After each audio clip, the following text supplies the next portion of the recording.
Hello everyone. Today I'll tell you about a man whose name has become synonymous with genius, an artist and scientist who was centuries ahead of his time. Leonardo da Vinci. Painter, sculptor, architect, musician, mathematician, engineer, anatomist, geologist, botanist. The list of his interests and talents seems endless, and simply listing all the fields he explored would take minutes. His contemporaries see him as the embodiment of the Renaissance ideal of the universal man, a genius who was able to combine art and science in a way unattainable by others. His Mona Lisa attracts millions of tourists to the Louvre in Paris every year, and The Last Supper in Milan remains one of the most frequently reproduced works in the history of painting. However, the true story of Leonardo da Vinci is far more complex. To understand the Leonardo phenomenon, we must go back to the mid-15th century, to a small town nestled in the Tuscan hills, about 30 kilometers west of Florence. This town was called Vinci, and it was from this town that the future genius is said to have derived his surname. In the 14th and 15th centuries in Italy, it was common practice to add the name of one's place of origin to one's first name, which eventually evolved into a family surname. Thus, Leonardo da Vinci became Leonardo da Vinci. Like many others of the time, they took surnames from their hometowns. Leonardo's paternal family settled in Vinci at the beginning of the 14th century, and for over 100 years, successive men from that family practiced the profession of notary. It was a respected and lucrative profession, providing a stable social position and access to high society. Notaries in Renaissance Italy fulfilled a much broader role than those of contemporary notaries. They drafted legal documents, commercial contracts, wills, and marriage agreements, and their signature and seal gave legal validity to all transactions. Leonardo's father, Ser Piero da Vinci, continued the family tradition, and by the age of 24, was already a renowned notary, building his career in Florence, the largest and wealthiest city in Tuscany. In 1452, Ser Piero was in his hometown of Vinci, where he met a young woman named Caterina. Little is known about her origins. She was the orphaned daughter of a poor farmer, a person without wealth, social standing, and no prospects for a favorable marriage. The difference between an ambitious notary and a simple peasant woman was an insurmountable chasm in a society where marriages were primarily for economic and social gain. The union between Ser Piero and Caterina could not therefore be sanctioned by the church, but their brief romance bore fruit. On April 15, 1452, a boy was born, named Leonardo. The status of an illegitimate child in 15th-century Italy was complex and ambiguous. On the one hand, illegitimacy did not make one a social outcast or second-class person, as it might have been in other eras or cultures. On the other hand, it entailed significant legal and social restrictions. Above all, an illegitimate child could not inherit their father's estate or continue the family profession if it required membership in a guild or possessing the appropriate qualifications. In Leonardo's case, this meant that the path to a notarial career, which his ancestors had followed for generations, was closed to him forever. Leonardo's fate unfolded in a manner typical of illegitimate children of wealthier families of the time.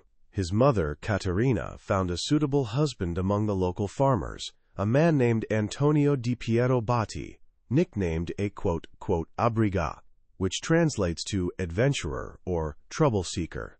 The couple settled near Vinci and soon had 4 children together. Caterina, however, did not take her firstborn son with her. Leonardo remained under the care of his father's family, initially in the home of his grandfather, Antonio in Vinci. Meanwhile, Ser Piero continued to build his career. Just 8 months after Leonardo's birth, he married a woman befitting a man of his stature, the daughter of a wealthy Florentine shoe manufacturer. This marriage was childless, as was Ser Piero's second marriage after the death of his first wife. Only his third and fourth wives produced legitimate children, a total of 11 children. Ser Piero lived to the age of 80 and maintained contact with Leonardo throughout his life. He supported him financially and supported his career. However, he never officially recognized Leonardo as his son, although Italian law of the time allowed him to do so. Leonardo's early years were spent in the peaceful, rural atmosphere of the town of Vinci. He was surrounded by his paternal grandparents and his uncle Francesco, who, as Ser Piero's younger brother, did not continue the family tradition of notarial work and lived the life of a country gentleman. Francesco da Vinci became a kind of older brother or young uncle to young Leonardo, closer in age and temperament to his busy and often absent father. His rural childhood amidst the Tuscan hills, olive groves, and vineyards left a lasting impression on the future artist's imagination. Throughout his life, Leonardo would remain a keen observer of nature, and the Tuscan landscapes would recur in the background of his most famous paintings. As an illegitimate child, Leonardo was barred from attending prestigious schools, which offered a full humanities education, encompassing Latin, Greek, rhetoric, philosophy, and law. His education was much more modest, limited mainly to basic mathematics and the ability to read and write Italian. This lack of formal education would haunt Leonardo throughout his life. Even as an adult, he struggled to learn Latin, making numerous mistakes, a serious limitation in a world where Latin remained the language of science and culture. On the other hand, his lack of academic training shaped his unique method of understanding the world. Instead of relying on the authority of ancient texts, as educated humanists did, Leonardo from the outset relied on direct observation and experimentation. This empirical method, anticipating the scientific revolution of the 17th century by over 100 years, would become the foundation of all his achievements. When Leonardo was about 12, his life changed fundamentally. Ser Piero took his son from provincial Vinci to Florence, where he himself ran a flourishing notarial practice. For a boy from a small town, the move to Florence must have been a bewildering experience. Florence, in the second half of the 15th century, was one of the wealthiest and most dynamic cities in Europe, a center of trade, banking, crafts, and above all, art. With a population of around 40,000, it was a veritable cauldron of Renaissance energy. The city was effectively, if informally, ruled by the Medici family, the most powerful banking family in Europe. During Leonardo's youth, power was held by Lorenzo da Medici, later known as the Magnificent, one of the greatest patrons of the arts in history. Under his patronage, Florence became a place where the most outstanding artists of the era worked, where masterpieces of architecture, sculpture, and painting were created, where Plato's philosophy was discussed, and the legacy of antiquity was rediscovered. For a young man of talent and ambition, there was no better place in the world of the time.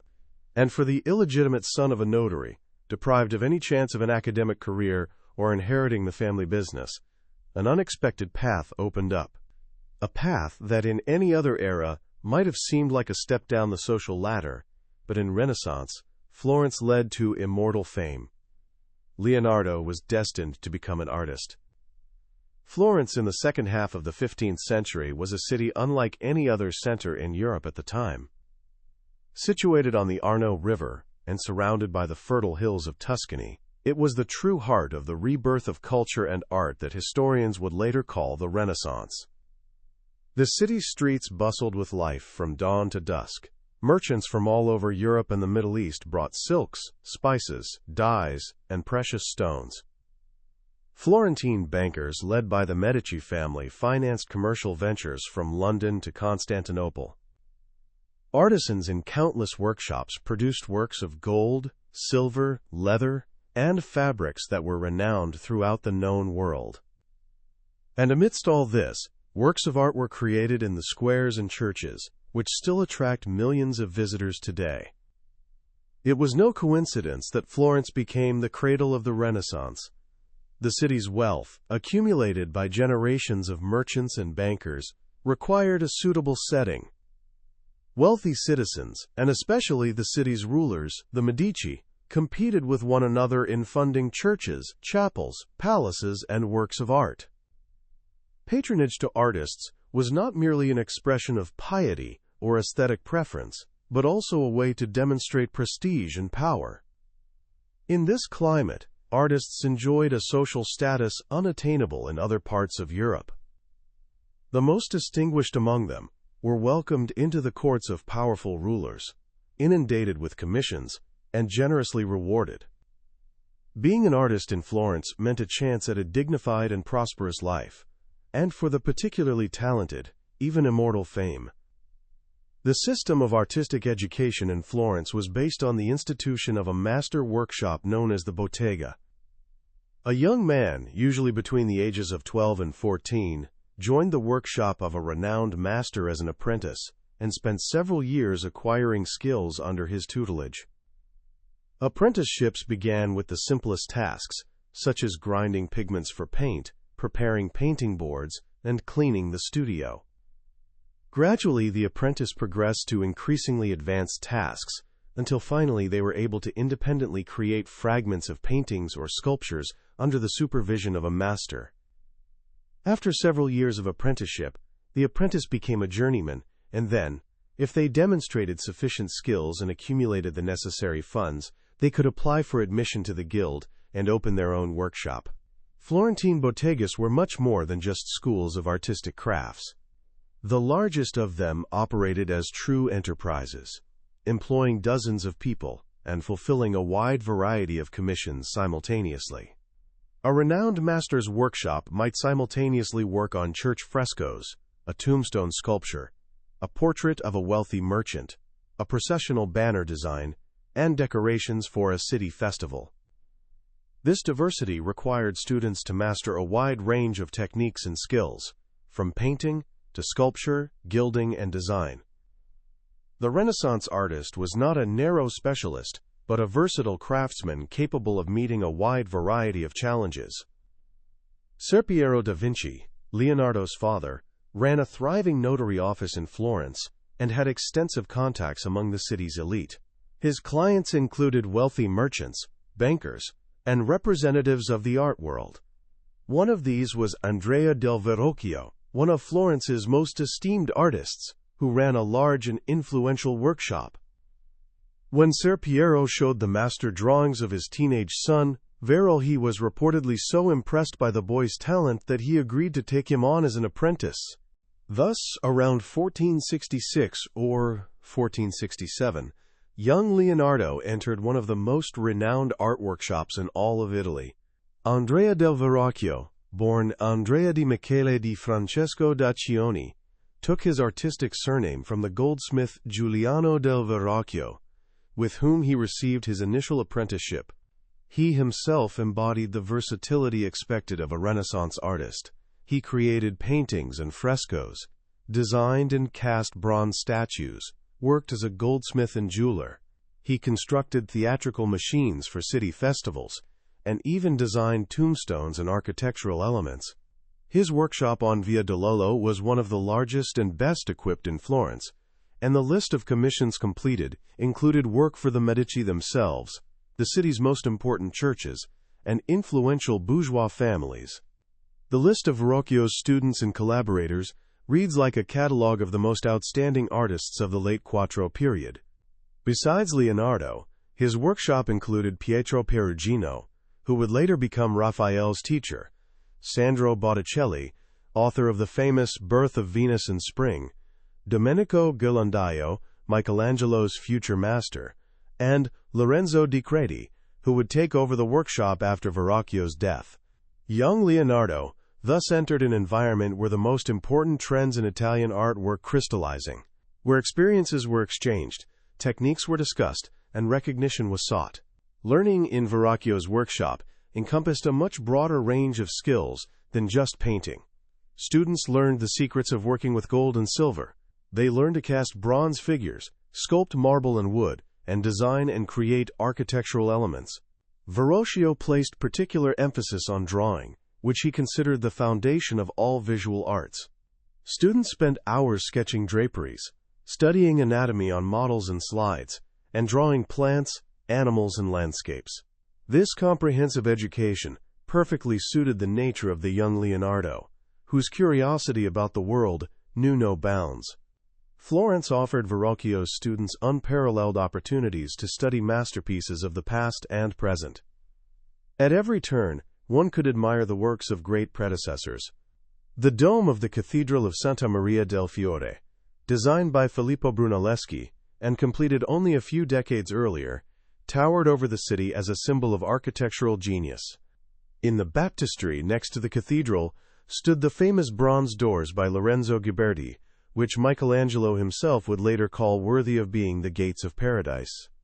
Churches and monasteries housed frescoes by Masaccio, whose revolutionary use of perspective changed the course of painting. Young artists could study the sculptures of Donatello, who restored to art the ancient ideal of the beauty of the human body. Leonardo absorbed all this with insatiable curiosity. Even in these early years, a trait emerged that would distinguish him throughout his life: an inability to limit himself to a single field, a constant search for connections between different areas of knowledge and practice. Verrocchio taught him the secrets of artistic craftsmanship, but Leonardo yearned for more. He wanted to understand why light falls in a certain way, how muscles and bones are structured, according to what laws plants grow and rivers flow.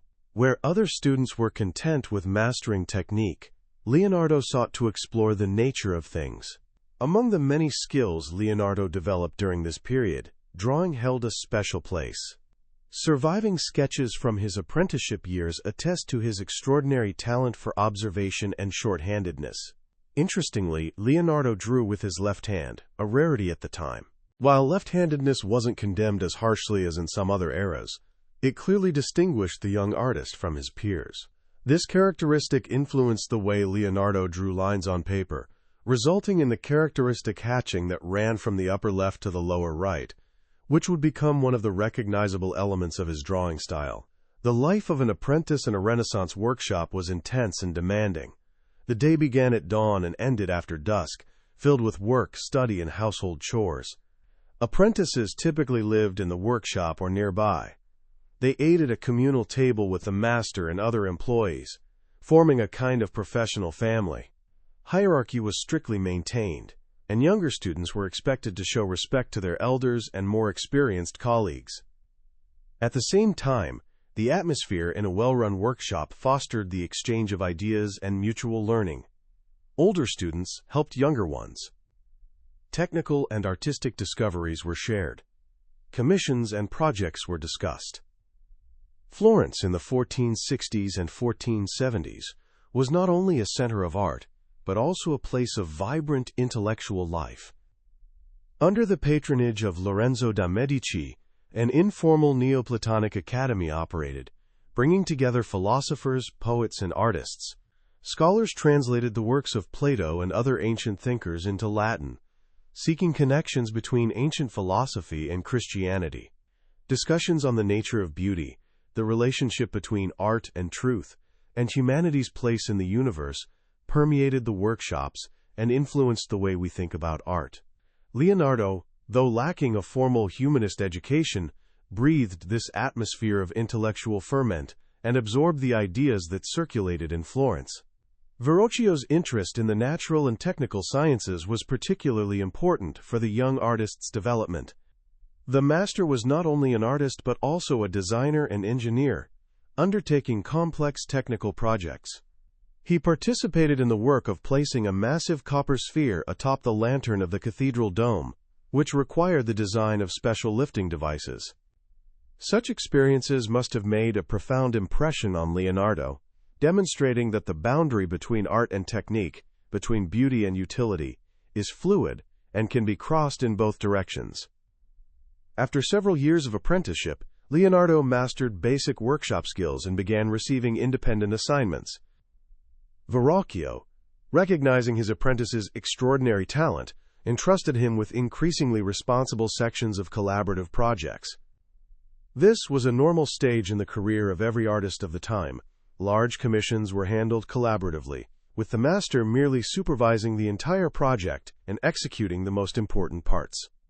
Collaboration between master and apprentice, the gradual transfer of responsibility, was the essence of the bottega system. For Leonardo, the moment that would determine his artistic future was approaching. The moment when he could demonstrate that he had risen above the level of a mere journeyman and deserved to be called an independent artist. Around 1472 or 1475, Andrea del Verrocchio's workshop received a prestigious commission for a painting depicting the baptism of Christ in the Jordan. The work was intended for the San Salvo monastery in Florence and was to depict John the Baptist pouring water on the head of Jesus while the Holy Spirit descends from heaven in the form of a dove and angels hover over the scene. This was a well-known theme, often explored by artists, meaning Verrocchio had to create a work that stood out from existing works. As was common practice in Renaissance workshops, the master divided the various elements of the composition between himself and his colleagues. The young Leonardo was tasked with painting one of the two angels kneeling on the left side of the painting, as well as a fragment of the landscape in the background. What happened next became one of the most famous anecdotes in art history. When Verrocchio saw the angel painted by his pupil, he was reportedly so moved by its perfection that he resolved never to touch a brush again, believing himself surpassed by the young man. This story, as related by the 16th-century biographer of artists, Giorgio Vasari, has all the hallmarks of legend and is difficult to take literally. Verrocchio continued painting after completing this painting, though he did devote increasing attention to sculpture. Nevertheless, a comparison of the two angels in the painting speaks for itself and allows us to understand the origins of this story. The angel painted by Verrocchio, placed closer to the center of the composition, is a solid, technically correct figure yet lifeless. His face gives the impression of a mask. The hair is schematic, and the whole thing exudes a certain coldness and stiffness. Leonardo's angel, kneeling in the foreground on the left, is completely different. His face radiates an inner light. His delicate features express deep concentration and spiritual ecstasy. Instead of forming stiff strands, the hair falls in soft, natural curls that seem to almost move in the wind. The robes fall into soft, natural folds, and the entire figure is enveloped in a delicate atmosphere, lacking in the rest of the painting. Leonardo employed a painting technique distinct from that of his master. Verrocchio painted with tempera, a traditional technique that involves mixing pigments with egg yolk. This technique dries quickly and requires a steady hand, but produces a rather flat and sharp effect. Leonardo, on the other hand, used oil paints, which allowed for gradual layering, smooth tonal transitions, and lighting effects impossible to achieve with tempera. The oil technique was not Leonardo's invention. It was popularized by Dutch painters, such as Jan van Eyck, and gradually penetrated Italy in the second half of the 15th century. However, Leonardo developed its possibilities in a way that surpassed anything seen before. Oil paint allowed him to create almost imperceptible transitions between light and shadow, from one color to another. The figure's contours were not sharp and defined, but rather melted softly into the surrounding space. This technique, which Leonardo would perfect throughout his life, and which would become a hallmark of his style, is called sfumato in Italian, from the word for smoke or mist. It is sfumato that gives Leonardo's works that mysterious, almost supernatural quality that fascinates viewers to this day. The landscape in the background of the painting, The Baptism of Christ, also painted by Leonardo, is further evidence of his distinct approach to art. Where Verrocchio would likely have placed conventional hills and trees, Leonardo created a view brimming with atmosphere and depth.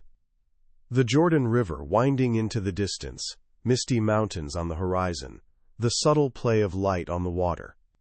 All this creates a space that is almost tangibly real, yet imbued with mystery. In this small fragment of the painting, one can already see the seeds of an approach that Leonardo would develop for decades. Treating the landscape not as a backdrop or decoration, but as an integral part of the work, as important and as carefully considered as the human figures. The years spent in Verrocchio's workshop were a period of intense learning and experimentation for Leonardo. In addition to painting, he delved into the secrets of sculpture, foundry work, and goldsmithing. He learned to design and construct machines. He learned the principles of architecture and engineering. All these skills would be applied in his later career, but they already shaped his way of thinking about art. For Leonardo, the boundaries between individual disciplines were artificial and limiting. A sculptor had to understand anatomy, a painter the principles of optics and perspective, an architect the laws of mechanics. A true artist should be both a scholar and a craftsman, combining theoretical knowledge with practical skill. During this period, Leonardo began keeping notes and sketches that would eventually grow into thousands of pages of observations, designs, drawings, and reflections. These notes, which would later become known as Leonardo's codices, are among the most fascinating documents in the history of human thought. They encompass almost every field of knowledge, from anatomy and botany to geology, hydraulics, mechanics, optics, and even philosophy and art theory. Leonardo jotted down everything that seemed interesting to him: natural observations, ideas for inventions, paint recipes, jokes he heard on the street, lists of books to read, and grocery bills.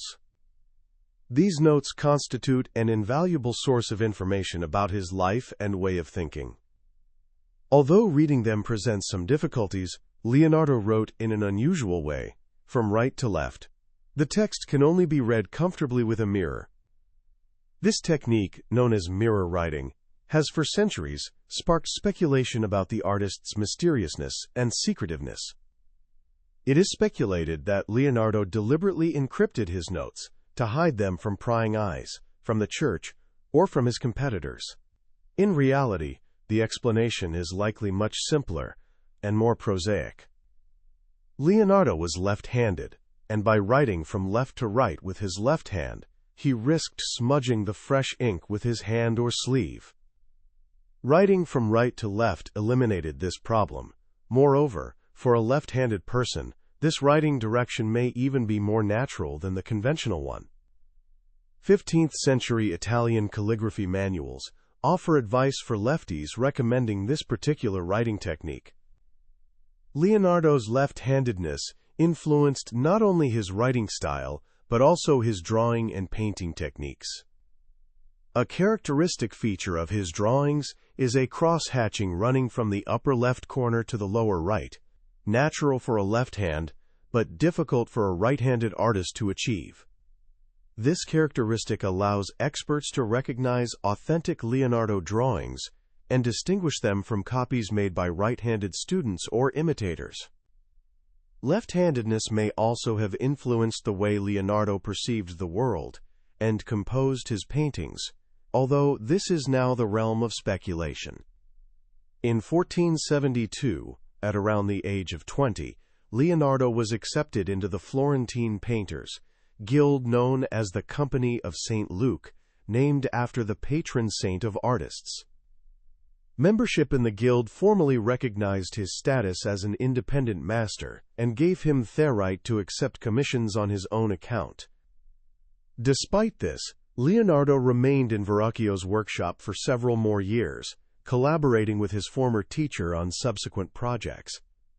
This situation was not unusual.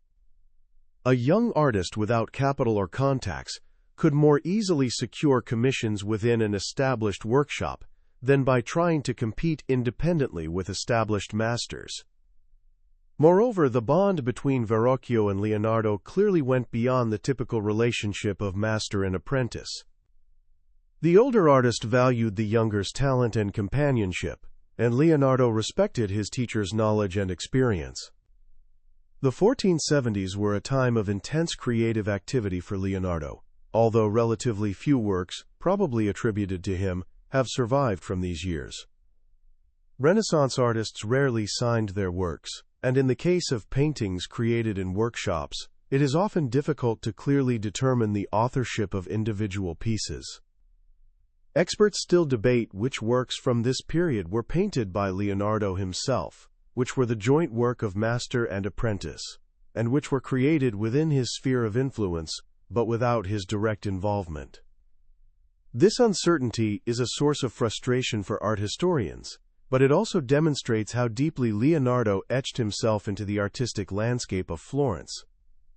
His style, his technical discoveries, and his way of seeing the world through influenced other artists, who adopted his innovations and developed them in their own way. By the late 1470s, Leonardo had established a reputation as an extraordinary artist, gifted with a talent beyond all his peers. At the same time, a trait began to emerge that would accompany him throughout his life and become the source of both his greatness and his limitations. Leonardo was incapable of focusing on a single task and seeing it through to completion. His mind constantly pursued new paths, abandoning projects midway in favor of new fascinations. This tendency, which today we might call procrastination or even a symptom of a concentration disorder, was already being noticed by his contemporaries. Clients complained that Leonardo accepted commissions and then didn't fulfill them, that he lost himself in theoretical considerations instead of picking up the brush, that his perfection was the enemy of completion. These complaints would recur throughout his career, and many of Leonardo's most ambitious projects would never be realized. In the late 1470s, Leonardo da Vinci began his independent artistic career, although he still maintained close ties to his former master's workshop. Florence at that time offered the young artist numerous opportunities, but also presented him with significant challenges. The city's full of talented artists vying for the favor of the same patrons, and securing prestigious commissions required not only talent, but also the right connections and business acumen. Despite his undoubted artistic genius, Leonardo was not a born entrepreneur. His interests stretched far too many directions simultaneously, and his tendency toward perfectionism meant that even simple commissions took forever to complete. One of Leonardo's first independent works, which can be dated to this period, is the painting known as the Annunciation. It depicts the scene in which the Archangel Gabriel announces to Mary that she will be the mother of the Son of God. This theme was one of the most frequently explored in Christian art, and each artist grappled with the rich iconographic tradition and the expectations of viewers accustomed to a specific way of depicting this scene. Leonardo approached the task with his characteristic ambition to transcend existing conventions. He set the scene not in a traditional interior, but in an open boat overlooking a vast landscape, which in itself constitutes a small masterpiece of landscape painting. Cypresses, misty hills, and a river winding in the distance create a backdrop brimming with depth and atmosphere, prefiguring the masterful landscapes of the artist's later works. The figure of the Archangel Gabriel in this painting reveals clear connections to angelic representations from Verrocchio's workshop, yet at the same time bears the distinct mark of Leonardo's individual style. The angel's wings are painted with extraordinary ornithological precision, testifying to his careful study of the structure of bird feathers. From an early age, Leonardo was fascinated by the flight of birds and the mechanism of wings, and this fascination would leave traces in many of his works and designs. Mary, seated at a lectern with an open book, embodies a quiet dignity, and her hands, painted with incomparable delicacy, have become some of the most admired elements of the entire painting. However, the Annunciation also reveals certain imperfections, which testify to Leonardo's continued development of his craft. Mary's right arm appears excessively long in proportion to the rest of her body, a perspective error likely stemming from the fact that the painting was intended to be viewed from a specific angle to their right. Viewed frontally, as it is displayed today in the Uffizi Gallery in Florence, the painting betrays this compositional imperfection. It is an interesting example of how Renaissance artists had to consider the specific conditions in which their works were intended to be viewed, and how these adjustments can appear as errors when the context is changed. Around the same time, Leonardo painted a small portrait, now known as Ginevra dei Benci. Guinevere was the daughter of a wealthy Florentine banker and an amateur poet, and her portrait was likely commissioned for her engagement or wedding. This painting, now housed in the National Gallery of Art in Washington, is the only work by Leonardo in the Americas, and constitutes an invaluable document of the artist's early development. The young woman's face emerges from a dark background, formed by a thicket of juniper, known in Italian as ginepro, creating a play on words with the subject's name. This is one of the first examples of Leonardo's penchant for symbolic and intellectual play, which would permeate many of his later works. The portrait of Ginevra da Vinci is noteworthy for several reasons.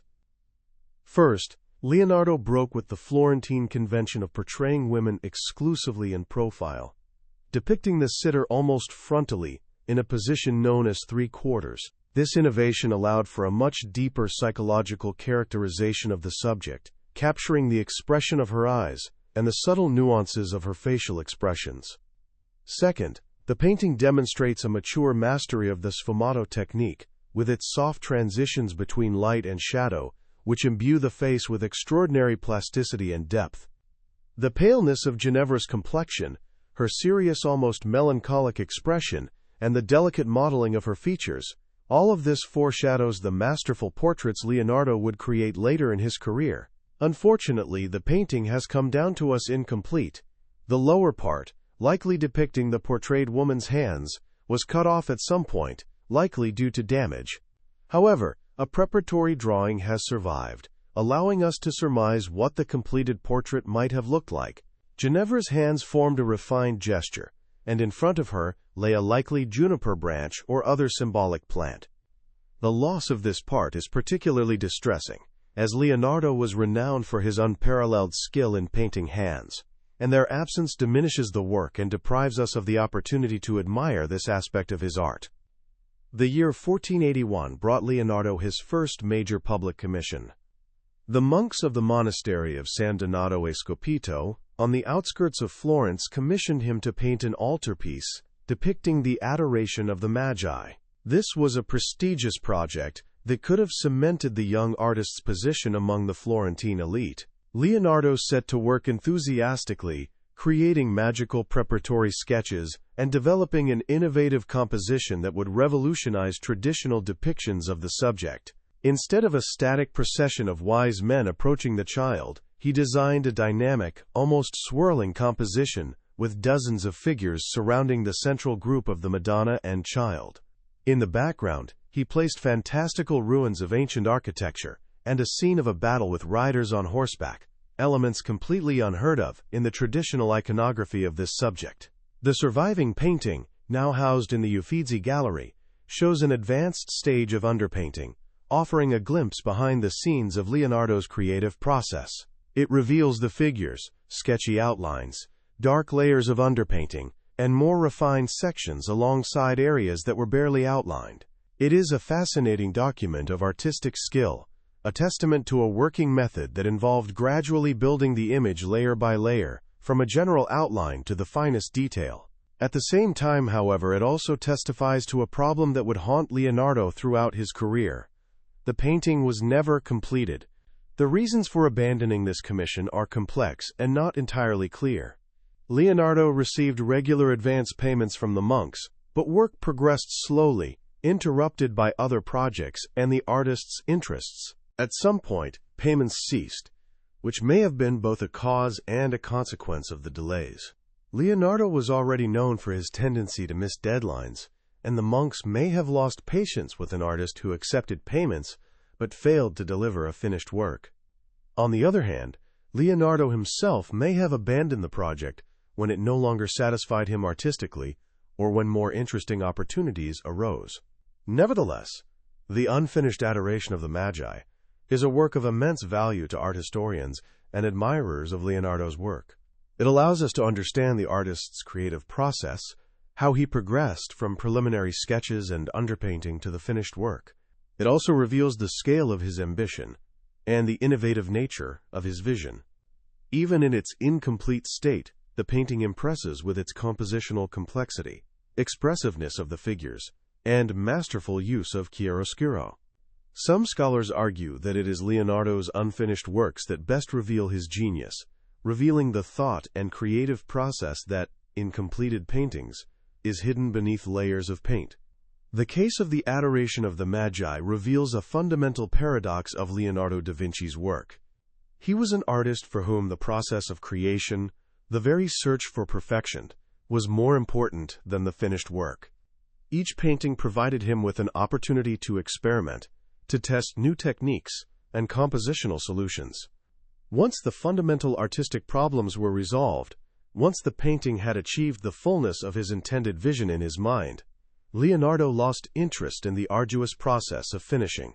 There were always new challenges, new questions, new areas to explore. This trait, which, from the perspective of the donors, was a drawback and a source of endless frustration, from the perspective of history, proved to be one of the most important driving forces of his genius. In late 1481 or early the following year, Leonardo made a decision that would change the course of his life. Around the age of 30, he left his native Florence and headed north to Milan, the second largest city on the Italian peninsula. He left behind unfinished commissions, unpaid debts, and a reputation as a genius unable to finish a work. However, he traveled with a head full of plans and ideas, confident that in his new home he would find patrons capable of appreciating his talents to their full potential.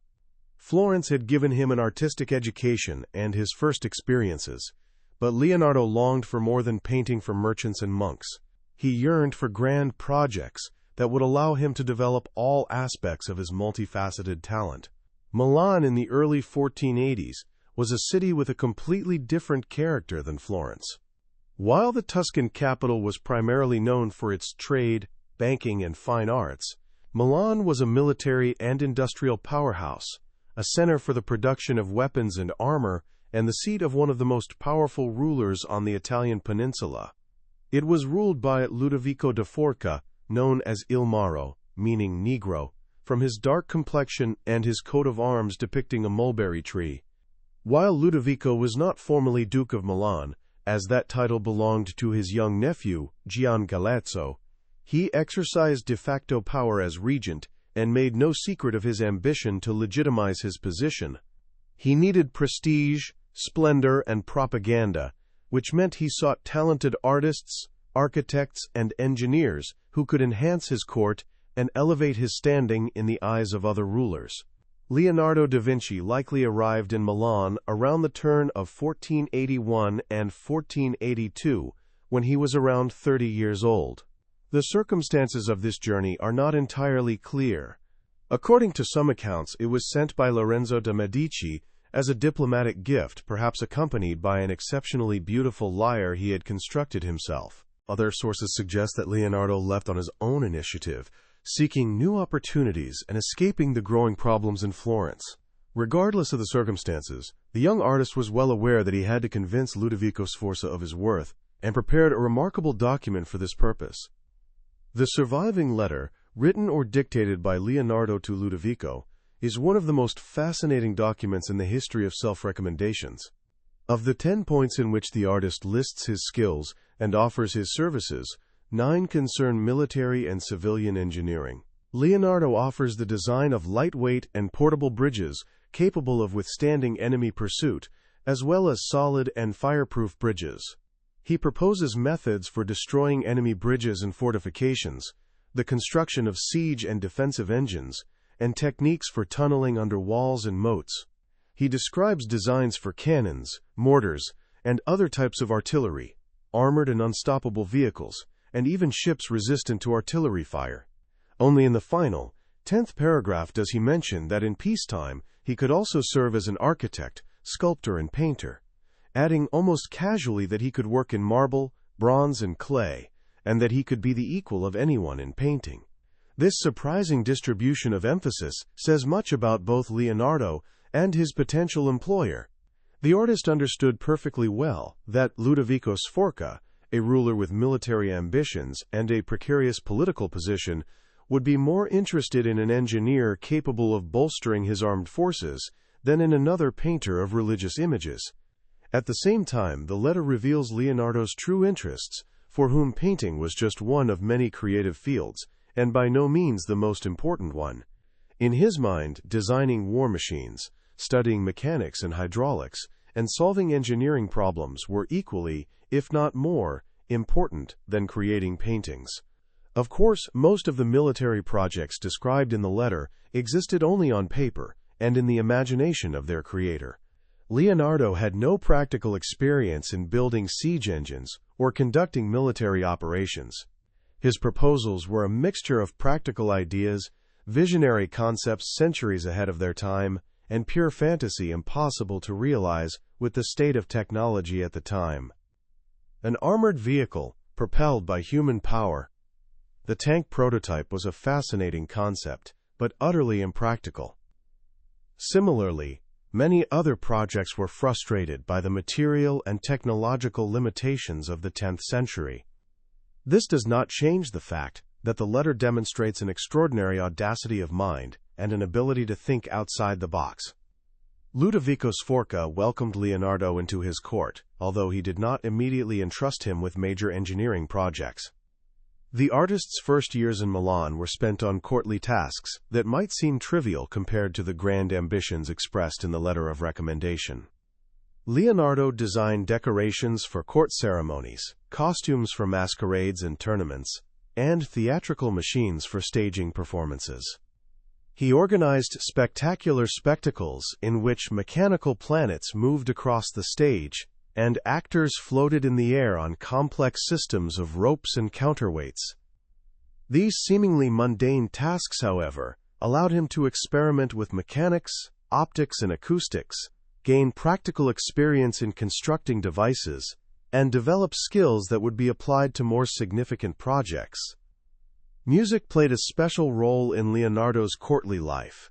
He was a talented musician, playing the lira da braccio, a string instrument that is the ancestor of the modern violin. According to contemporary accounts, his playing and singing made a huge impression on listeners, and Lorenzo de' Medici himself is said to have chosen him for a diplomatic mission precisely because of his musical talent.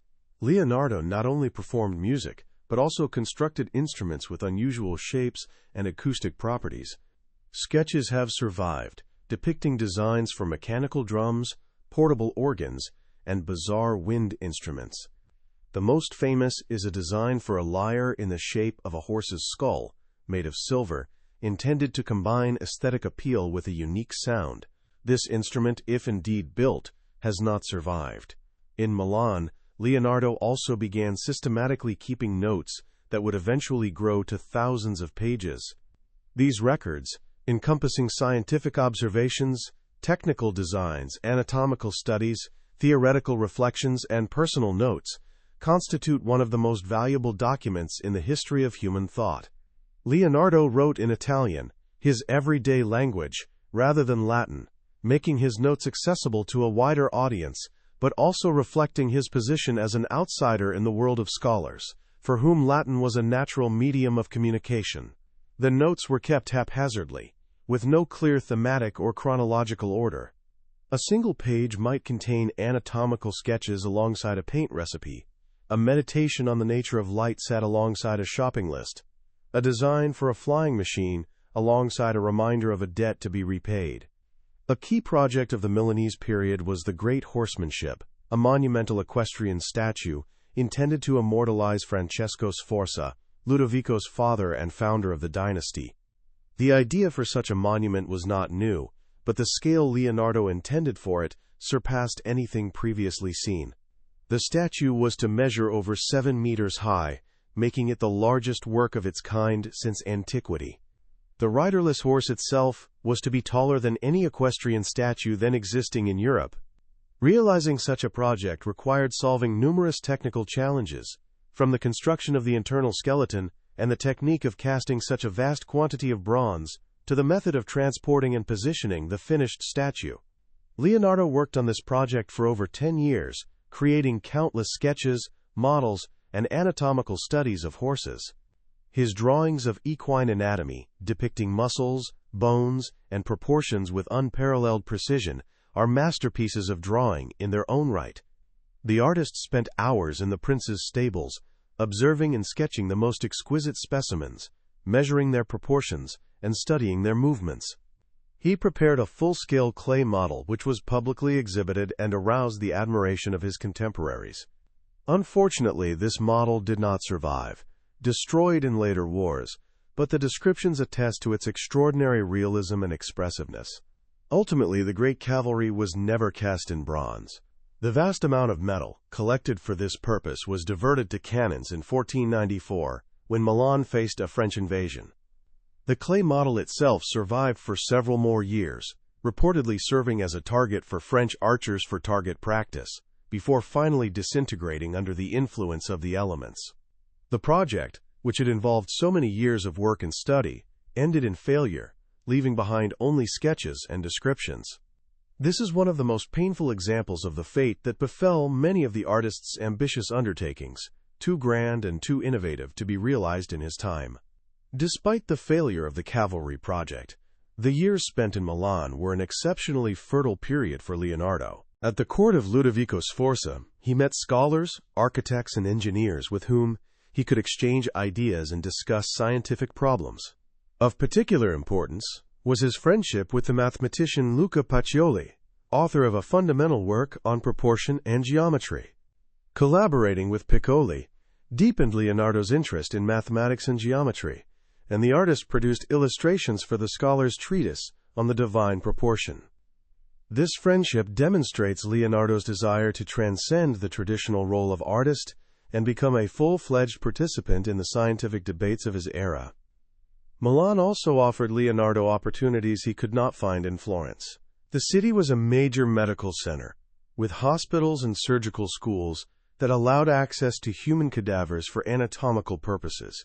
Leonardo seized this opportunity by dissecting the bodies of the deceased and documenting his observations in hundreds of detailed drawings. These studies, which preceded scientific anatomy by a decade, are testament to his constant curiosity and his pursuit of understanding nature in all its aspects.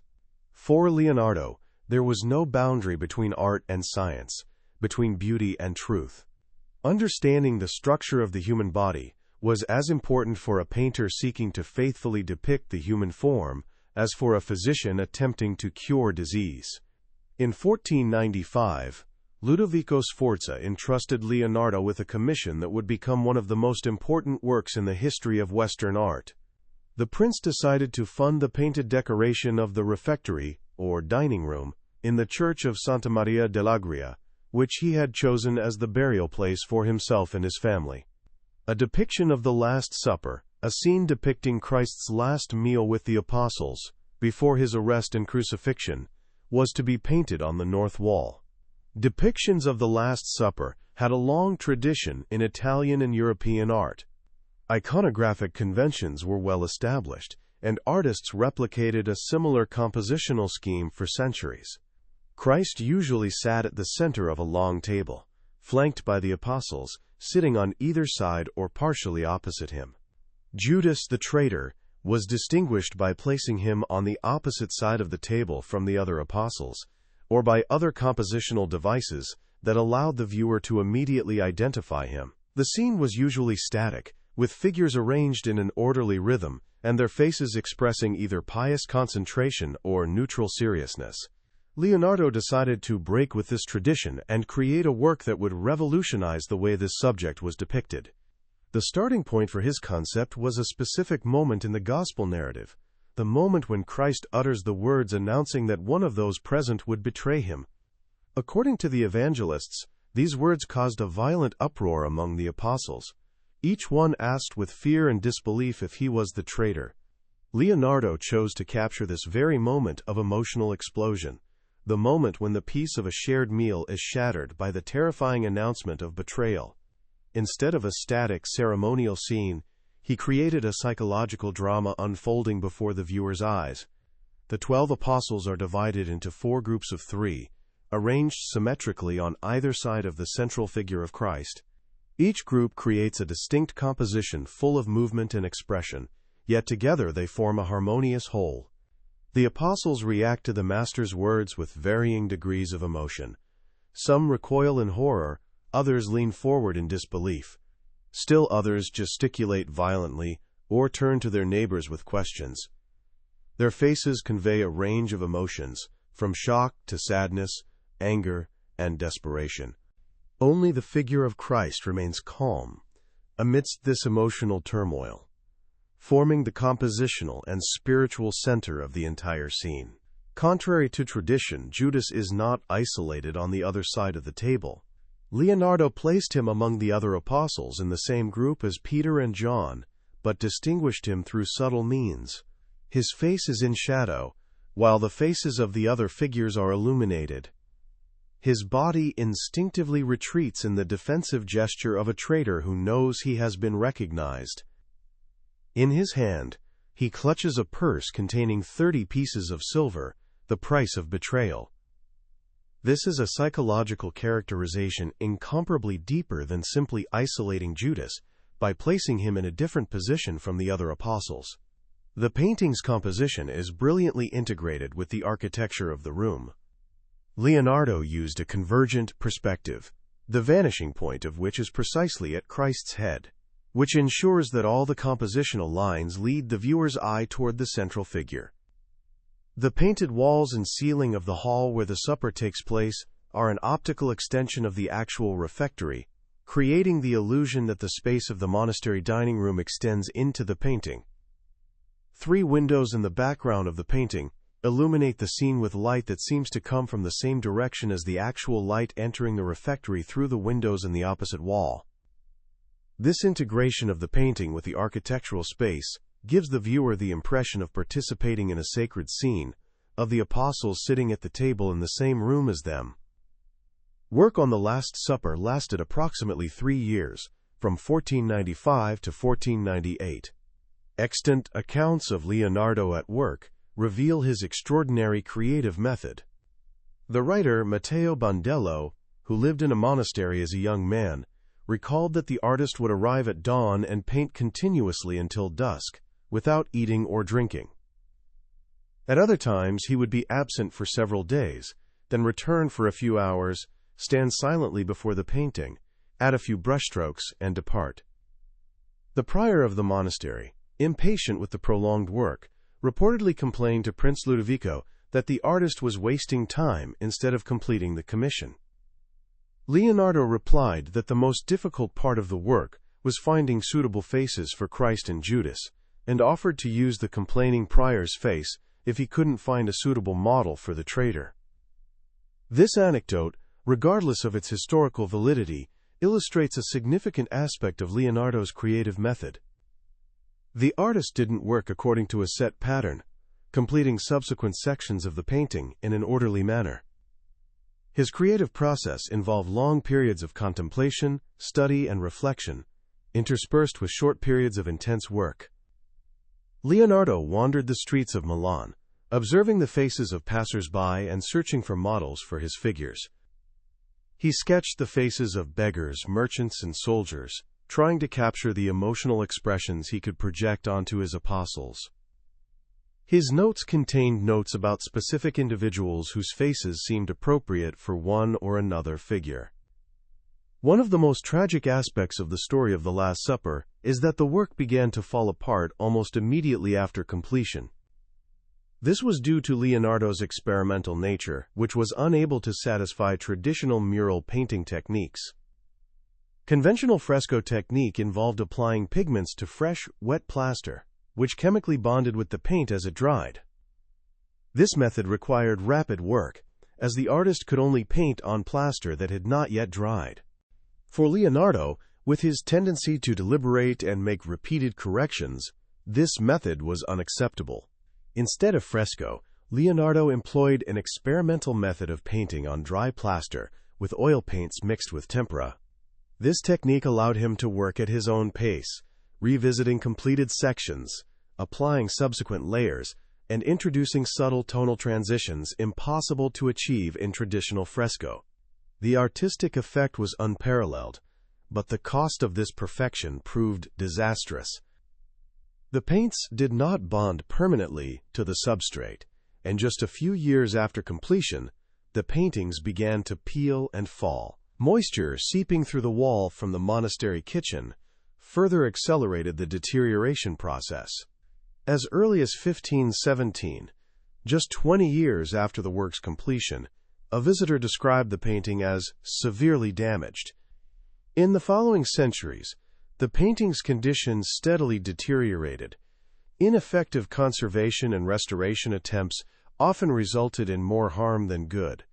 In the 18th century, a door was carved into the wall beneath the painting, destroying the lower part of the composition, including Christ's legs. During the Napoleonic Wars, the refectory served as a stable and warehouse. In 1943, Allied bombs destroyed a significant portion of the monastery, but the painting miraculously survived, protected by sandbags. What we see today on the wall of the refectory of Santa Maria della Grazia is largely a reconstruction, the result of years of conservation work that was not completed until the late 20th century. It has been estimated that only 20% of the visible surface is Leonardo's original paint. The rest is the result of successive repaintings, additions, and reconstructions over the centuries. Conservators made every effort to preserve what remained of the original and remove later layers that distorted the artist's intentions. The result is a compromise between fidelity to the original work and the need to present a clear image. Despite all these catastrophes and tragedies, The Last Supper remains one of the most important and influential works in the history of art.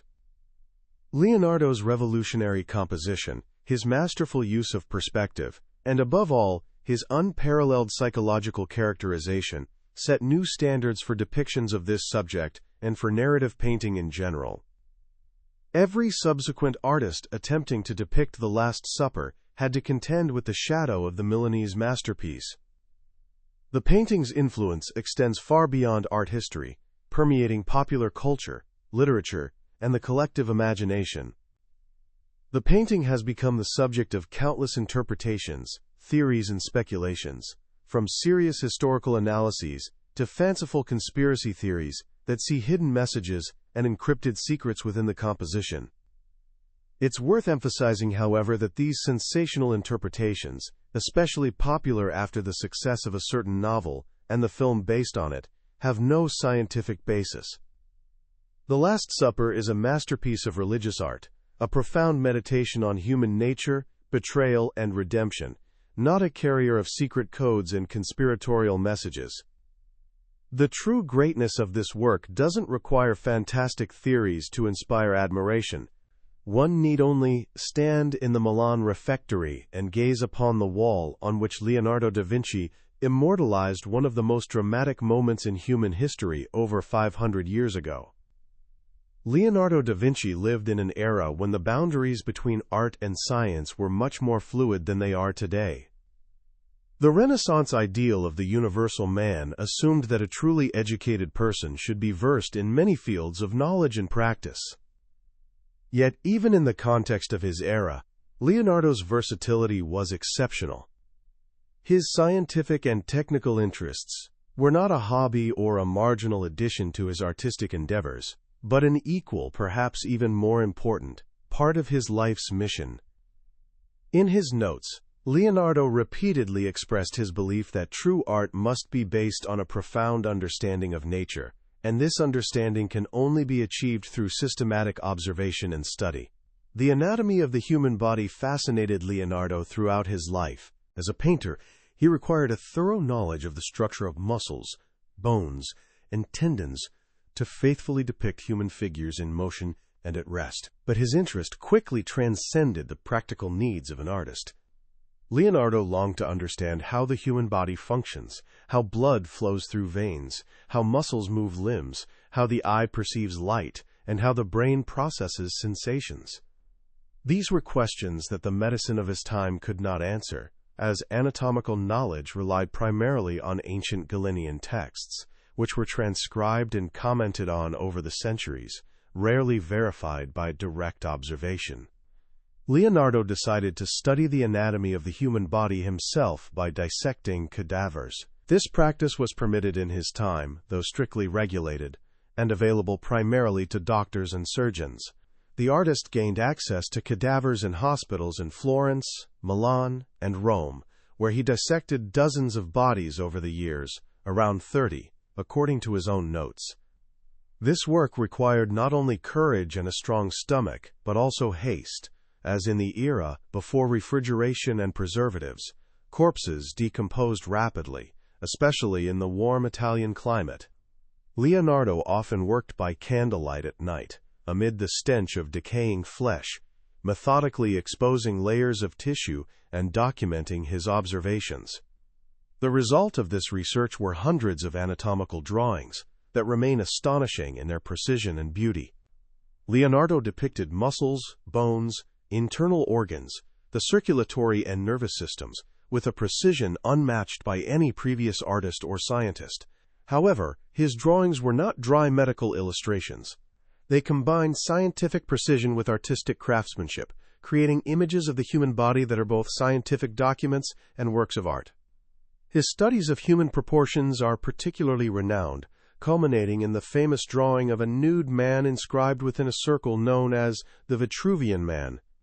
The Vitruvian Man, named after the Roman architect Vitruvius, whose treatise on architecture inspired this drawing, is more than just a study of anatomical proportions. It is a visual expression of the Renaissance idea of man as the measure of all things, a being occupying a central place in the cosmos, combining the earthly square and the heavenly circle. Building on Vitruvius's guidance, Leonardo empirically verified and revised ancient proportions, creating an image that has become one of the most recognizable symbols of Western civilization. Leonardo's anatomical studies encompassed not only adult bodies, but also fetuses in various stages of development. His drawings of the unborn child in the womb are among the earliest and most precise in the history of embryology. The artist was interested in the process of life's origin, the growth and development of the organism, and the mechanisms of inheritance. These were questions that the science of his time could not answer. But Leonardo formulated them with a precision that foreshadowed later discoveries in biology and medicine. Leonardo studied the animal world equally intensely. His drawings of horses, made while working on Francesco Sforza's unfinished monument, are masterpieces of comparative anatomy. He also depicted other animals, from bears to birds to insects, seeking to understand the principles of structure and functioning of various organisms. He was particularly fascinated by the flight of birds, which he studied for decades, hoping to discover the secret of human flight.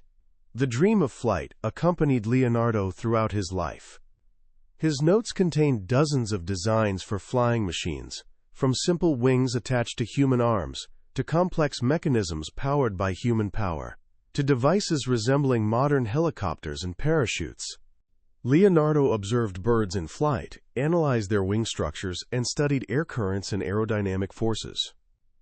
His understanding of the mechanics of flight was far deeper than anyone before him. But the ultimate goal remained elusive. Humans lack sufficient muscular strength to propel their bodies into the air, using wings powered by arms or legs.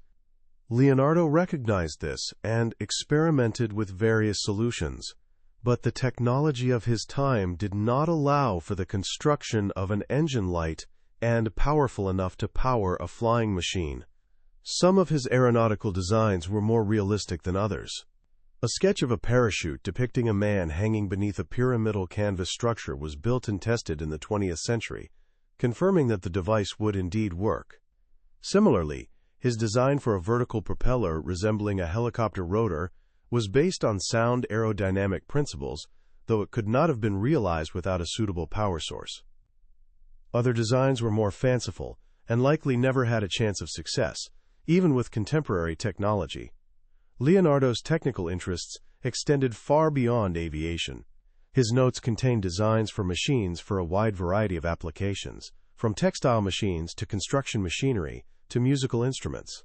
He designed cranes and derricks, canal digging machines, optical lens grinding devices, automatic drums, and music boxes. Many of these designs were based on ingenious applications of gears, levers, screws, and other mechanical elements. Leonardo did not invent these basic mechanisms, which had been known since antiquity, but combined them in new, original configurations, creating devices with unprecedented capabilities. A special group consists of designs for war machines, which Leonardo described in his letter to Ludovico Sforza. His notes contain sketches of armored vehicles resembling tanks, multiple barrel guns firing volleys, submarines, and other devices intended to provide an advantage on the battlefield. Some of these designs were realistic and could have been built with the technology of the time. Others were pure fantasy. Interestingly, while designing these engines of destruction, Leonardo expressed in his writings a profound ambivalence toward war, which he called a, quote, bestial madness. However, he was a pragmatist and knew that rulers in need of engineers were willing to pay much more for military projects than for peaceful machines. Leonardo was also interested in hydraulics and water engineering. He designed irrigation systems, canals, sluices, and devices for regulating water flow. He studied the behavior of water in motion, creating some of the earliest systematic descriptions of hydrodynamic phenomena.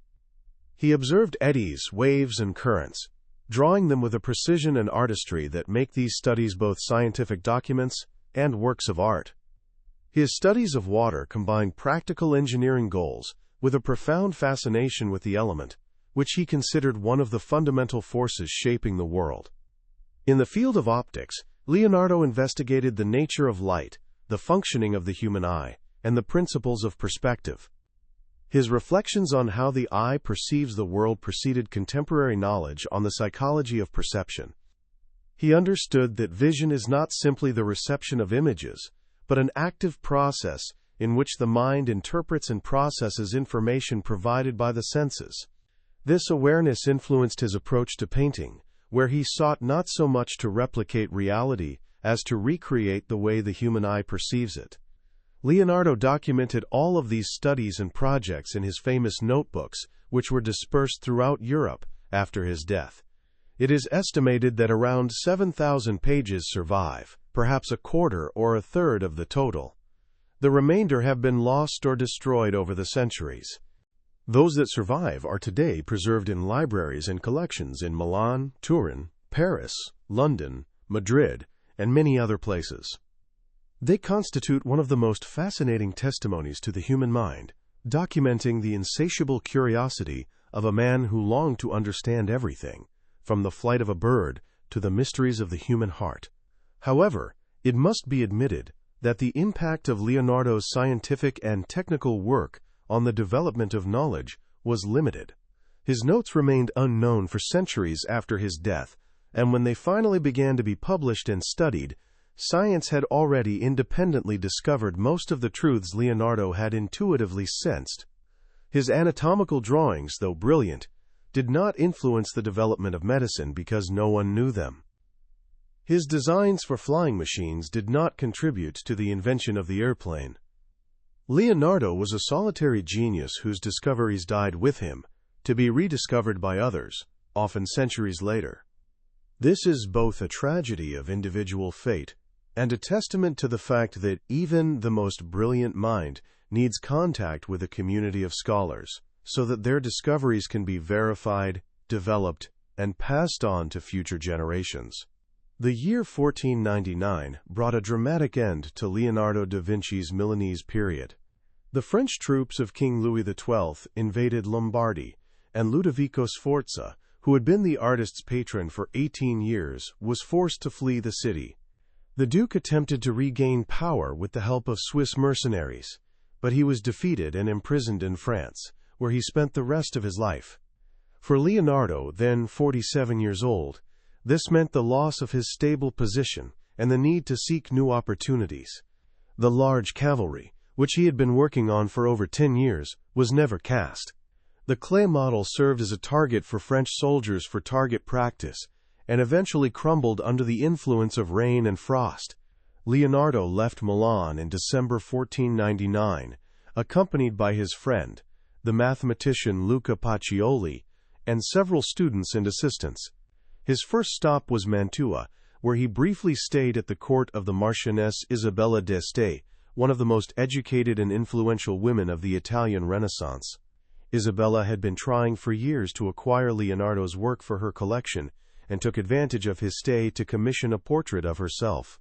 The artist made a preparatory drawing of the Marquise in profile, but the promised oil painting was never completed, despite Isabella's persistent urging, who sent Leonardo letters of reminders and requests over the following years.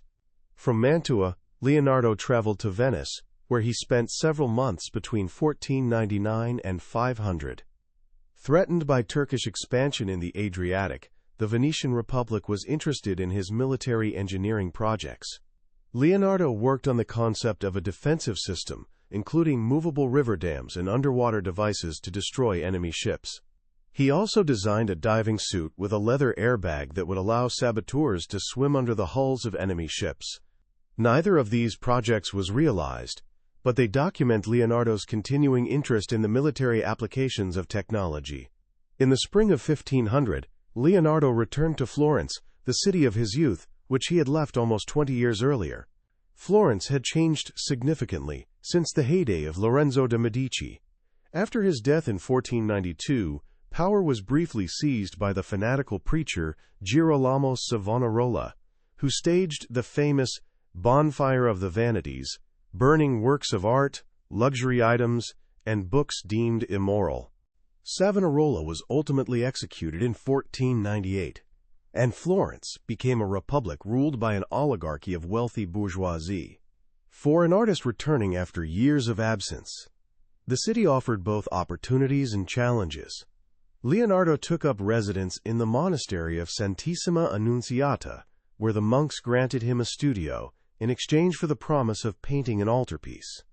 This painting, depicting Saint Anne with the Virgin Mary and the infant Jesus, became one of the major projects of the Florentine period.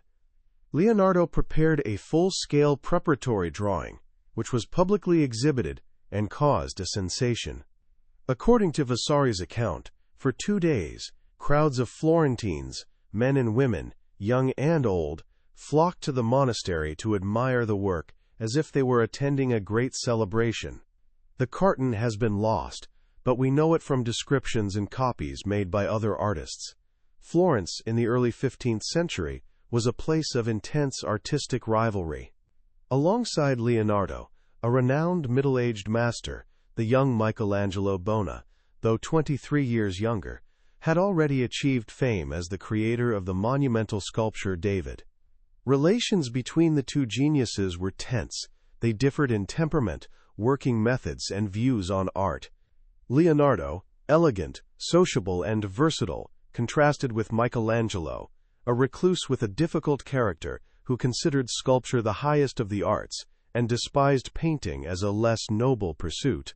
Anecdotes of their public verbal sparring have survived, though it is difficult to separate fact from the legends that surrounded the two greatest artists of the era.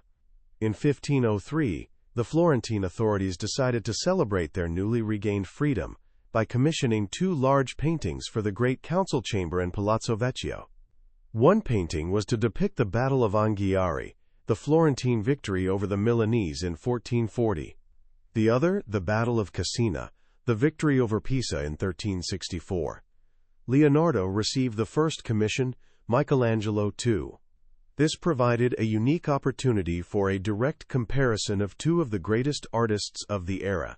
Working side by side on similar themes in the same room, Leonardo approached the work with characteristic panache and innovation. Instead of the traditional fresco technique, he decided to use the experimental method of encaustic painting, which involved setting paints with heat. The central element of the composition was a scene of the battle for the standard, depicting riders and horses locked in a deadly clash. Their faces contorted with fury and despair, their bodies tense with extreme exertion. Extant sketches and copies attest to the extraordinary expressiveness and dynamism of this scene, which was intended to be one of the most dramatic battle depictions in art history. Unfortunately, the technical experiment ended in disaster. When Leonardo attempted to fix the paint using fire from large braziers, the temperature proved insufficient in the upper areas of the painting, and too high in the lower ones. The paints began to melt and run down the wall. The artist abandoned the project in 1506, leaving only a fragment of the central scene of the fight for the standard on the wall. The painting survived in this incomplete state for several decades, admired and copied by subsequent generations of artists, until it was finally covered up by new frescoes by Vasari in the second half of the 15th century. Speculation persists to this day that Leonardo's original painting may have survived beneath the later layers, but attempts to uncover it have met resistance from conservators fearing the destruction of Vasari's frescoes. Michelangelo also left his painting unfinished. He only prepared a cartoon, which, like Leonardo's, became an object of admiration and study. However, He was recalled to Rome by Pope Julius II and never returned to the Florentine project. Thus, one of the most exciting artistic clashes in history ended inconclusively, leaving only fragments, copies, and legends. During this same period, Leonardo undertook another commission, which was also destined to fail. Francesco di Giocondo, a wealthy Florentine silk merchant, commissioned a portrait of his wife, Lisa. The artist began work on what would become the most famous painting in history, but he left Florence without completing it, and took it with him to work on it for years to come. In 1502, Leonardo accepted an offer he couldn't refuse. Cesare Borgia, son of Pope Alexander VI, one of the most ruthless politicians of his era, needed a military engineer for his campaign to conquer Romagna. Borgia, who served as Machiavelli's model for the ideal ruler in his treatise on the prince, was a fascinating and terrifying figure. Leonardo spent about a year in his service, traveling throughout central Italy, drawing up maps, fortification designs, and strategic plans. This was the only period in the artist's life when he had the opportunity to see his military projects put into practice. However, the scale and brutality of Borgia's actions must have left him with mixed feelings. After the fall of Cesare Borgia, caused by the death of his father, the Pope, and the hostility of the new Pope, Julius II, Leonardo returned to Florence and then to Milan in 1506, this time at the invitation of the French governor, Charles d'Amboise. He spent several years there, enjoying relative peace and the opportunity to continue his scientific research. In 1513, after further political changes, he traveled to Rome, where the newly elected Pope Leo X, son of Lorenzo de' Medici, was gathering the most distinguished artists of the era at his court. However, the Roman period proved disappointing for Leonardo. The Pope, though benevolent, did not entrust him with any significant commissions. Younger artists reigned supreme in Rome, most notably Michelangelo, working on the frescoes in the Sistine Chapel, and Raphael, painting the famous stanzas in the Vatican. Leonardo, now over 60, spent his time on scientific experiments, anatomical studies, and small projects. There's a story that the Pope, upon learning that the artist was preparing varnishes and lacquers before even beginning a commissioned painting, sighed that the man would never amount to anything if he started from the end. This story, regardless of its veracity, illustrates the growing gulf between the aging master's working methods and the expectations of impatient patrons. One day, probably in 1503 or later, a young woman arrived at Leonardo da Vinci's studio in Florence to pose for a portrait. Her name was Lisa Gherardini, the wife of Francesco del Giocondo, a wealthy Florentine silk merchant.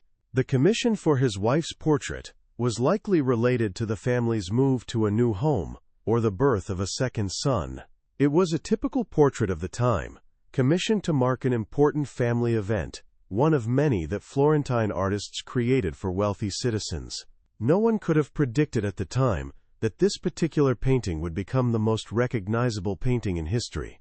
Lisa Gherardini was born in 1479 into a family of noble origins but modest means. At the age of 15, she married Francesco del Giocondo, a widower 12 years her senior and already twice married. The marriage was a success, and the couple had 5 children. Lisa enjoyed respect in Florentine society. This is all we know about her from historical documents.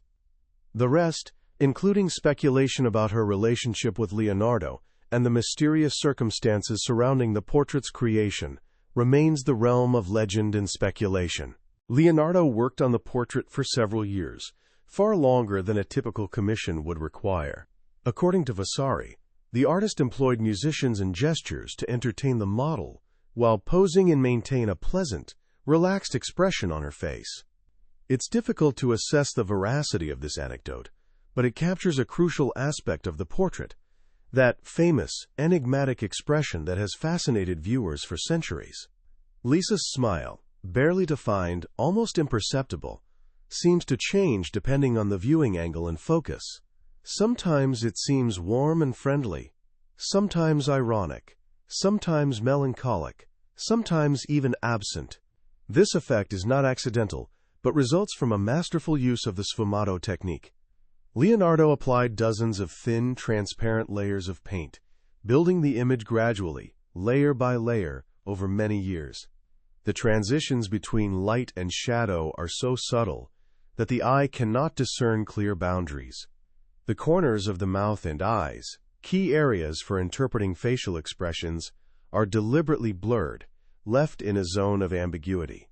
The human brain, accustomed to interpreting facial expressions, attempts to interpret what the eye cannot clearly see, and different viewers, even the same viewer at different times, interpret facial expressions differently. Technical studies, conducted in the 10th and 20th centuries, have revealed the extraordinary complexity of the painting's structure. Beneath the surface visible to the naked eye lie earlier versions and revisions, indicating that Leonardo repeatedly revised the concept throughout the work. Lisa was originally intended to be depicted with different elements of clothing and hairstyle, and the background was modified. The number of layers of paint in some places exceeds 30, and a single layer is thinner than a human hair. This technique required unimaginable patience and precision, as well as a very long time, as each layer had to dry completely before the next was applied. The portrait of Lisa Gherardini never reached the commissioner. Leonardo took the unfinished painting with him when he left Florence, and continued working on it for years to come, until the end of his life. Why did he not return the painting? There are several possible explanations. Perhaps he felt the work was not yet finished, and required further work. Perhaps Francesco del Giocondo abandoned the commission, due to the prolonged completion time. Perhaps Leonardo became so attached to the painting that he couldn't bear to part with it. Most likely, the truth connects all these elements. For Leonardo, this painting became more than a commissioned portrait. It became a field of experimentation, a laboratory for painterly exploration, a work in which the artist could realize his boldest visions without the constraints of impatient clients. The background of the portrait is as fascinating as the figure itself. Behind the fox stretches a fantastic landscape, with winding roads, bridges, rocky mountains, and bodies of water. This landscape doesn't depict any specific location, but is a synthetic vision of nature, a combination of elements Leonardo observed in various regions of Italy and transformed by his imagination.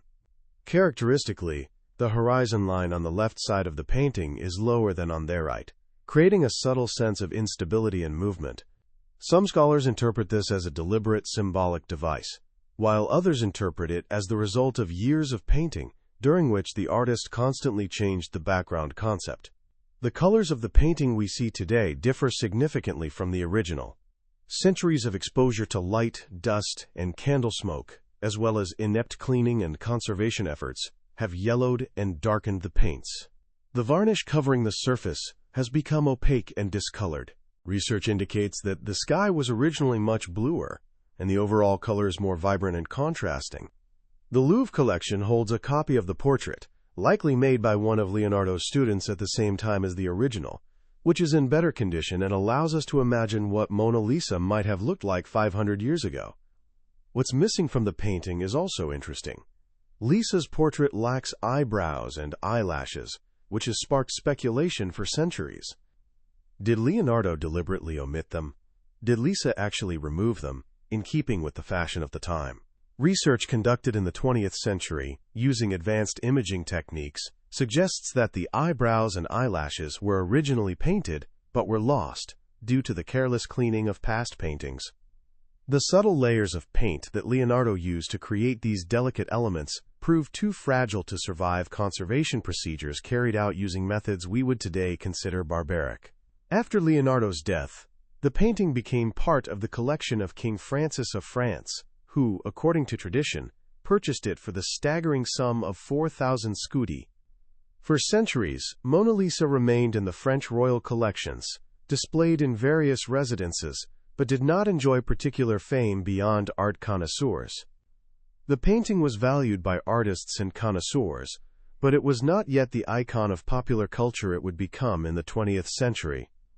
The turning point came with the theft on August 21, 1911. An Italian worker named Vincenzo Perugia, employed on a restoration project at the Louvre, took advantage of the museum's closure to hide in the building overnight, then removed the painting from the wall, unframed it, and carried it away under his cloak. For over 2 years, the Mona Lisa remained missing, and its theft became a global sensation. Press worldwide reported the masterpiece's mysterious disappearance, and crowds of people flocked to the Louvre to gaze at the empty space on the wall. Paradoxically, this absence did more to enhance the painting's reputation than its centuries of presence in the museum halls. Perugia was captured in December 1913 while attempting to sell the painting to a Florentine antiquarian. According to his testimony, the motive for the theft was patriotism, a desire to return the masterpiece of their great compatriot to Italy, although some historians suspect it was more about money. The thief received a relatively lenient sentence and was released after a few months, and the recovered Mona Lisa returned to the Louvre in the triumph, greeted by crowds of admirers. Since then, the painting's popularity has steadily grown.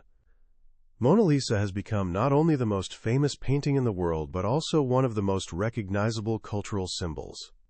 Its image has been reproduced, parodied, and used in advertising and pop culture countless times. 20th-century artists, from Marcel Duchamp to Salvador Dali to Andy Warhol, have created variations and commentaries on the famous portrait. Today, Mona Lisa is not only a work of art, but also a cultural and tourist phenomenon, attracting millions of visitors to the Louvre annually. Is this extraordinary fame fully deserved? Is Mona Lisa truly the greatest portrait in the history of painting? Or is its prominence primarily due to historical accidents, media sensations, and the self-fulfilling prophecy of fame attracting fame? This question is debated among art historians and critics. It is true that the theft in 1911 contributed immeasurably to the painting's popularity. It is also true that many other masterpieces by Leonardo and other Renaissance masters are as artistically impressive as Mona Lisa, yet remain known only to a small circle of specialists. At the same time, there is no doubt that Mona Lisa is an absolutely exceptional work. Its combination of masterful technique, psychological depth, and mysterious atmosphere make it a painting that consistently fascinates viewers, regardless of cultural context or level of artistic training. In a sense, Portrait of Lisa Gherardini is the sum total of Leonardo's entire life, a synthesis of his years of study of human anatomy, the play of light and shadow, and the nature of visual perception. It is also a testament to his perfectionism and inability to consider any work finished. For Leonardo, good enough was never good enough. In 1516, at the age of 64, Leonardo da Vinci received an invitation that would transform the final phase of his life. The young King Francis I of France, only 22 years old and possessing great cultural ambitions, offered the famous artist a move to France and the position of chief painter, engineer, and royal architect. For the aging master, disillusioned by the lack of major commissions in Rome and weary of his constant wanderings across the Italian peninsula, this was an offer he couldn't refuse. Leonardo likely crossed the Alps in the autumn of 1516, taking with him 3 students, his notes, and several paintings he was still working on, including a portrait of Lisa Gherardini, a painting of St. John the Baptist, and St. Anne with the Virgin. The journey up the mountain was difficult for a man of his age, but the prospect of a peaceful old age under the care of a generous patron gave him the strength to overcome adversity. Francis I kept his word. He assigned Leonardo a residence in the small castle of Clos-Luz in the Loire Valley, just a few hundred meters from the royal castle of Ambaud, and set him an annual salary of 1,000 scudi, a sum sufficient for a life of luxury and peace. Built of red brick and light stone, surrounded by a park and vineyards, Clos became the great artist's last home. Leonardo set up a studio there and continued his scientific research, although his work pace had noticeably slowed. According to accounts, King Francis often visited his guest, spending long hours discussing art, science, and philosophy. There is even a legend of an underground tunnel connecting the 2 castles, through which the ruler would pass to meetings with his master, although historians question its veracity. Francis I was the ideal patron for Leonardo, the kind the artist sought throughout his life. He didn't impose deadlines, didn't demand specific works, and didn't complain about delays. He valued the genius's company and conversations, perhaps even more than his artistic productions. He called Leonardo his father and showed him a respect bordering on reverence. In return, Leonardo planned ambitious projects for the king, including the new city of Romorantin, which was to become a model royal residence with an innovative canal system and urban planning solutions that were ahead of its time. This project, like many of Leonardo's other grand designs, was never realized. The artist's health gradually deteriorated. Around 1517, Leonardo likely suffered a stroke that paralyzed his right arm. For a man who had used his left hand for writing and drawing throughout his life, this did not mean the end of his creative activity, but it was a clear sign that his body was failing. Visitors described him as weakened but mentally active, constantly conducting research and taking notes. Some of his final drawings, depicting cataclysms and floods, apocalyptic visions of the elements destroying human creations, are sometimes interpreted as an expression of an awareness of the approaching end. Leonardo da Vinci died on May 2, 1519, at the Château de Closet, at the age of 67. According to a romantic legend immortalized in a famous painting by the 19th-century painter Jean-Auguste Dominique Ingres, King Francis I was at his dying master's bedside, holding him in his arms during his final moments. Historians dispute this story, pointing to documents showing that the king was in a distant residence at the time. Regardless of the legend's veracity, it reflects the nature of the relationship between the artist and his last patron, and the esteem in which Leonardo was held in the twilight of his life. In his will, Leonardo divided his estate among his students and servants. The principal heir was Francesco Melzi, his faithful companion in his final years, to whom the artist bequeathed all his notes, drawings, and scientific instruments. Melzi cared for this priceless legacy for the rest of his life, but after his death, the collection was dispersed.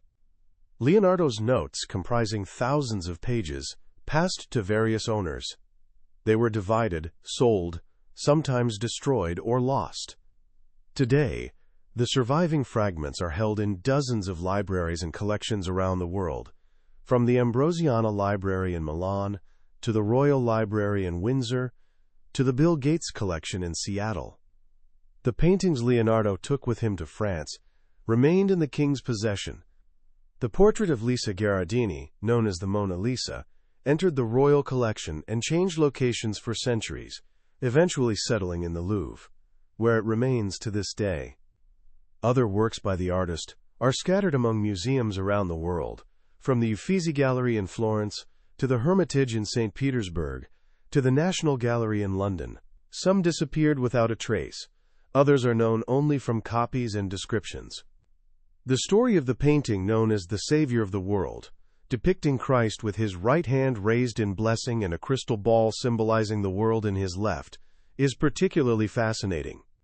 For centuries, this painting was considered the work of one of Leonardo's students and passed through various owners, gradually losing value as its condition deteriorated. In 1905, it was sold at auction for a sum equivalent to tens of dollars today.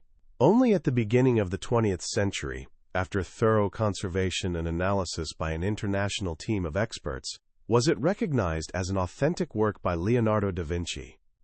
In 2017, Savior of the World was sold at an auction by Christie's for $450 million, becoming the most expensive work of art in history.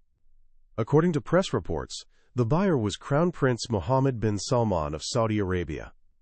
The story of this painting illustrates both the capricious fate of works of art and the extraordinary value the modern world places on Leonardo's works. At the same time, some experts continue to question its authorship, pointing to elements of the composition and execution that they believe are inconsistent with the master's style. This debate demonstrates how difficult it is to definitively resolve the issue of authorship in the case of an artist who rarely signed his works, and who maintained an extensive workshop with numerous students and collaborators. Leonardo da Vinci's legacy extends far beyond specific paintings, sculptures, or designs. It is the legacy of a certain way of looking at the world, combining observation with imagination, science with art, theory with practice.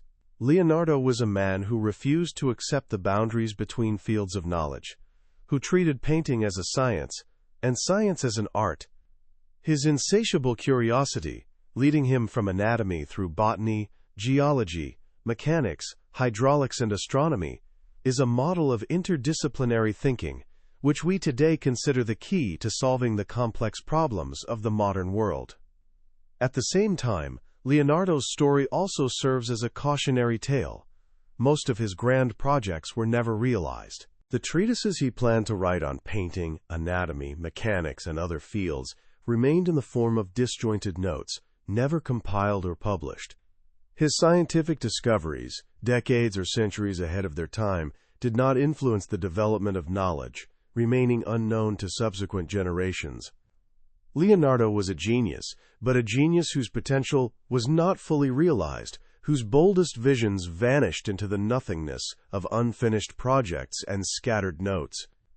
Was this the price he had to pay for his versatility?